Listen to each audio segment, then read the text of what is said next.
लोकसभा चुनाव को लेकर यूपी की सभी पार्टियों ने अपनी अपनी तैयारियां तेज कर दी हैं। इसी बीच समाजवादी पार्टी ने लोकसभा चुनाव के उम्मीदवारों की तीसरी लिस्ट जारी कर दी है। अब तक सपा ने जिन उम्मीदवारों के नाम घोषित किए हैं उनमें 2 बार के एमएलसी रहे डॉक्टर एसपी सिंह पटेल को प्रतापगढ़ से लोकसभा उम्मीदवार बनाया है। डॉक्टर एसपी सिंह पटेल से हमारे संवाददाता पंकज तिवारी ने खास बातचीत की, आपको भी सुनवाना चाहेंगे।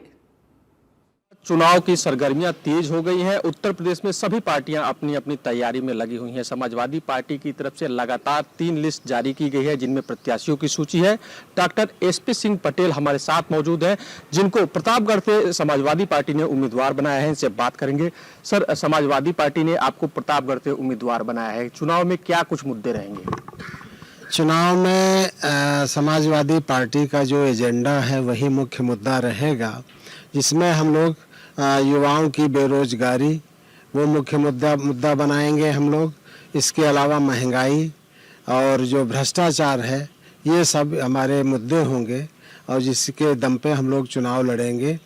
और विकास के कार्यों को जो अखिलेश यादव जी की जो सरकार थी जब, तब आप जानते हैं और दूसरे दलों के लोग भी कहते हैं कि जो जितना काम अखिलेश यादव जी ने कराया था उतना कार्य आज तक किसी सरकार द्वारा नहीं कराया गया है।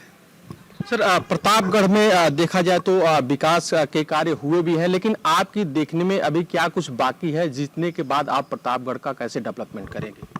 प्रतापगढ़ तो बहुत ही पिछड़ा हुआ एक जिला है जहां पर सबसे बड़ी समस्या है शिक्षा की।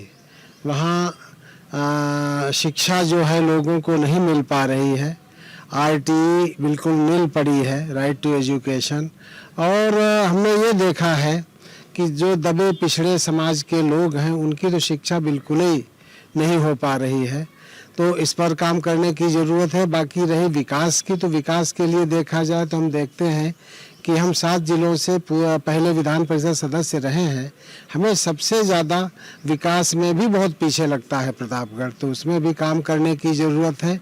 इसके अलावा वहाँ की जो असली समस्या है आंवला, जो आंवला का उत्पादन, वहाँ की मिट्टी इस तरह की है कि जहाँ पर आंवला की खेती होती है और किसान के प्रोडक्ट का कोई बहुत वो नहीं है, लोग पैदा करते हैं और फिर उनको उचित मूल्य नहीं मिलता है, तो बहुत से लोग अपने आंवला के खेतों को काट रहे हैं। और वहाँ की सबसे बड़ी समस्या जो हमने देखी है वो है आवारा पशु, जो किसान जो है परेशान है, जिससे ये सब चीज़ें हैं जो प्रतापगढ़ की समस्याएं हैं जिनको हमें आगे ठीक करने, यदि मैं सांसद चुना जाता हूं तो उस पर काम किया जाएगा। सर, पहले भी आप 2 बार के एमएलसी रह चुके हैं। डेवलपमेंट का काम, समाज के लिए दुनिया भर का काम आपने किया। विकास के जो काम आपके जो जिम्मे दिए गए थे वो आपने बखूबी उसको जिम्मेदारी को निभाया। समाजवादी पार्टी की तरफ से उम्मीदवार बनाया गया है और अगर आप ये चुनाव जीतते हैं तो फिर समाजवादी पार्टी की तरफ से अलग तरह की जिम्मेदारियां भी आपको मिलेंगी और डेवलपमेंट भी आपके जिम्मे रहेगा। तो बाकी जो चीजें हैं जो आपने एक नया आयाम कायम किया था उसको कैसे आगे फिर बढ़ाएंगे? देखिए, शिक्षा के क्षेत्र की मैंने राजनीति की थी। जो पढ़े लिखे लोग थे, ग्रेजुएट कॉन्स्टिट्यूएंसी जिसको स्नातक क्षेत्र कहते हैं, उससे मैं 2 बार, मैं एक बार मेरी पत्नी विधान परिषद सदस्य चुने गए थे। तो उसमें मैंने पूरी निष्ठा और ईमानदारी से काम किया था। इसी की बदौलत 3 चुनाव हम निर्दल जीते और चौथा भी जीते थे, लेकिन कुछ काउंटिंग में जैसा कि आप देख ही रहे हैं, ये सरकार गड़बड़ी करके जो है कोई भी चुनाव किसी को भी हरा देती, किसी को भी कर देती। वो हमारा जीता हुआ चुनाव हरा दिया था। खैर, इस बार जो है हम लोग पूरी मुस्तैदी से चुनाव लड़ेंगे और अच्छे काम करते हैं। हमारी छवि है पूरी निष्ठा और ईमानदारी से समाज की सेवा करना, तो उसी पे हम लग के अपना काम करेंगे। एक प्रत्याशी के तौर पे आपके विरोध में भी कई प्रत्याशी उतरेंगे, जाहिर सी बात है प्रतापगढ़ से। क्या लग रहा है, जनता आपको क्यों चुनेगी? जनता में आपकी जो पुरानी वैल्यू थी क्या वही कायम है या उससे ऊपर आप जनता में बढ़े हैं? क्योंकि समाज सेवा आप लगातार करते रहे हैं, शिक्षाविद रहे हैं, समाज की सेवा आपने की है, तो प्रतापगढ़ की जनता क्या चाहती है? प्रतापगढ़ की जनता में एक अच्छा मैसेज गया है मुझे प्रत्याशी बनाए जाने के बाद। माननीय राष्ट्रीय अध्यक्ष जी ने जब से घोषित किया कि एसपी सिंह प्रत्याशी होंगे, तो एक उत्साह देखने को मिल रहा है। लोगों को लग रहा है एक पढ़ा लिखा व्यक्ति उनका प्रतिनिधित्व करेगा और विकास कार्य भी ईमानदारी से करेगा। ये लोगों में पहले से ही मैसेज है, क्योंकि हमने राजनीति सिर्फ सेवा के लिए की है, धन कमाने के लिए नहीं की है। राजनीति सिर्फ सेवा के लिए, यही होना भी चाहिए। क्योंकि लोग क्या करते हैं, जैसे ही सांसद विधायक कुछ बन गए, फिर देखिए उनके जलवे क्या क्या, कहाँ से कहाँ कितनी संपत्तियां बना लेते हैं। तो हम इससे दूर हैं। जो भी निधि होगी, सांसद निधि या जब तक अब तक विधायक निधि रही है, उसका 100% सदुपयोग हुआ। 1 रुपया भी हमने जो है, मेरे लिए हराम था उससे कमाई करना। तो हम पूरी निष्ठा और ईमानदारी से काम करेंगे। ये हमारे पूरे क्षेत्र के लोग जानते हैं, लोग समझ रहे हैं कि इसी में जो है आम जन का हित है। ये सरकार पूंजीपतियों के हित में काम करती है, उन्हीं के लिए सोचती है, उन्हीं के लिए सब कुछ करती है। तो ये सब लोग जान चुके हैं। एक पूंजीवादी सरकार और एक है जनता के लिए समाजवादी सरकार, वो ज़्यादा बेटर है, जो समाज के हित में काम करे। तो हमारी 50 से कम सीटें नहीं आएंगी। बात करने के लिए बहुत बहुत धन्यवाद। बहुत बहुत धन्यवाद।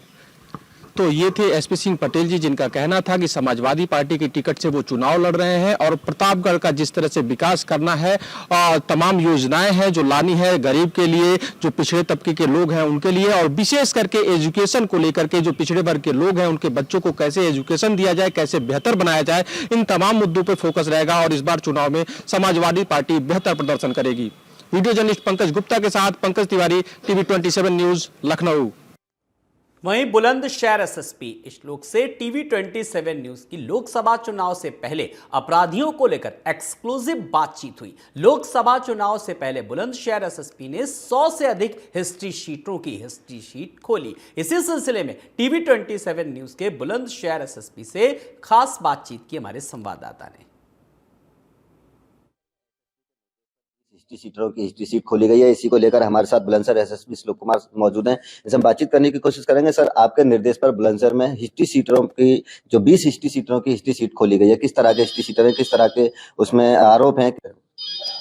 ये जनपद बुलंदशहर में अभी जो भी ऐसे लोग हैं जिनका की ठीक ठाक आपराधिक इतिहास था, उन सभी की अभी हिस्ट्री शीट खुलवाई गई है। और उसमें 20 ऐसे हैं जो कि गोकश हैं और अन्य प्रकार के अपराधी हैं, जिनकी की हिस्ट्री शीट अभी खोली गई है। और इसके अतिरिक्त हम लोग नए भी चिन्हित करके हिस्ट्री शीट निरंतर खोलते रहेंगे। और इस वर्ष अब तक 100 से अधिक हिस्ट्री शीट्स खोल ली गई है। और जो भी व्यक्ति अपराध में संलिप्त रहेगा, निरंतर अपराध करेगा, उसकी सतत निगरानी सुनिश्चित करने हेतु ये हिस्ट्री शीट खोलने की प्रक्रिया यहाँ पे चलती रहेगी। वो कशी में सम्मिलित थे, उनका भौतिक सत्यापन कराया गया था पुलिस द्वारा लगातार, और उनको ये हिदायत दी गई थी कि दोबारा इस तरह की घटना में सम्मिलित न हो।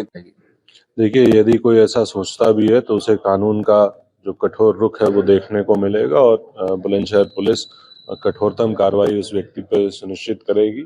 मेरी हिदायत यही है कि ऐसी चीजों से दूर रहें, अपराध से दूर रहकर एक सामाजिक जीवन व्यतीत। ये निरंतर हमारी टीमें कोई घटना यदि होती है तो उसको वर्कआउट करने के लिए लगी रहती हैं। और जो गजेटेड ऑफिसर्स हैं, कटिंग लेवल पे जो ऑफिसर्स हैं, वो सभी बहुत ही सक्रिय और संवेदनशील हैं। और कोई भी घटना होती है तो उसको तत्काल वर्कआउट करना और अपराधियों के विरुद्ध कठोर कार्रवाई करना, ये हमारी प्राथमिकता है। सर, लास्ट सवाल ये कि जिस तरह से फरियादी आप तक यहाँ पहुँचते हैं, थाने जाते हैं और उसके बाद यहाँ का शिकायत करते हैं कि थाना जो अध्यक्ष है वो शिकायत नहीं सुन रहे हैं। ये थानों पर सुनवाई को और बेहतर करने के लिए पीजी पोर्टल एक लॉन्च किया गया है डीजीपी सर द्वारा, जिसमें कि थाने पे जो भी सूचना प्राप्त हो रही है उसका पंजीकरण थाने पर ही हो और उसकी मॉनिटरिंग हमारे स्तर से हो, इसकी व्यवस्था की गई है। और यही नहीं, अलग अलग लेवल्स पे, क्षेत्राधिकारी स्तर पे, अपर पुलिस अधीक्षक स्तर पे भी जो प्रार्थना पत्र प्राप्त हो रहे हैं, उनकी समीक्षा के लिए ये पोर्टल बनाया गया है। और इससे पूरी उम्मीद है कि बेहतर परिणाम। और अब ब्रेक के बाद खबरें फटाफट अंदाज में।